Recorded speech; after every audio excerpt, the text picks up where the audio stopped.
आसी। गीतांजलि मैडम कौन कहे या पूर्व आप प्रोटेस्ट करते कि निजुक्ति बाहर था ताकू नहीं भी आप भी प्रोटेस्ट करते मेरिट लिस्ट को लेकिन जो अवहेला आज आपंकर कौन रही दाबी? आज आम दाबी रही आप तो जानते दीर्घ 7 वर्ष है आम यही जगार यही राजरास्त धारणा दे ही आसीचु। बहुत कष्ट पर जितेबाला 2023 मसीहा शेष सुधा आमर कौन पोस्टिंग बाहर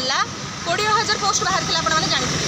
से सीपीटी एग्जाम है एग्जाम पर आमर कौन मेरिट लिस्ट बाहर कले मेरिट लिस्ट में संपूर्ण 20,000 मेरिट लिस्ट बाहर नक 18,000 समथिंग बाहर करते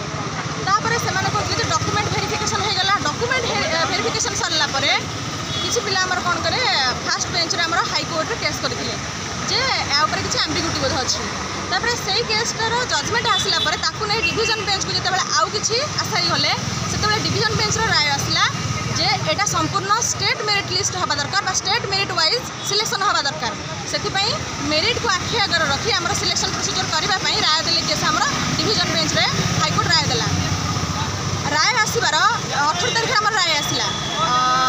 जून 18 तारिख आम राय आसबार आज को प्राय 20 दिन अधिक हो गला ए पर्यंत आमर प्रोसेस को त्वरान्वित करा जाउना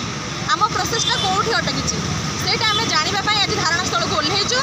आनिकी ही आज जीवु बोली आम लक्ष्य रखी आसीचु। मैडम गोटे जिनस हूँ नुआ सरकार एवं आसला आप आशा रखी पुराना सरकार जो था तो आप विभिन्न प्रकार दाबी कले सी आप कथा को शुणलानी ये कलानी जे नुआ सरकार जेहेतु आसी आप आशावादी अच्छा ना कौन? निश्चित भाव आशावादी रहबू आपड़ देखी आसी धारणा स्थल में प्राथमिक शिक्षकों छड़ा आउ कौ मैंने बेसी आसती ना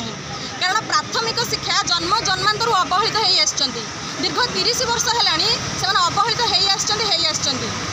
कौन एते मात्रा अवहेला करा जाउची मु भी जानी पारु नहीं तेणु यही सरकार जेहेतु जन शिक्षक थे आमर आशा रोचे से प्राथमिक शिक्षक मान दुख बुझे तेणु से आसवे आम निकट को आम समस्या बुझे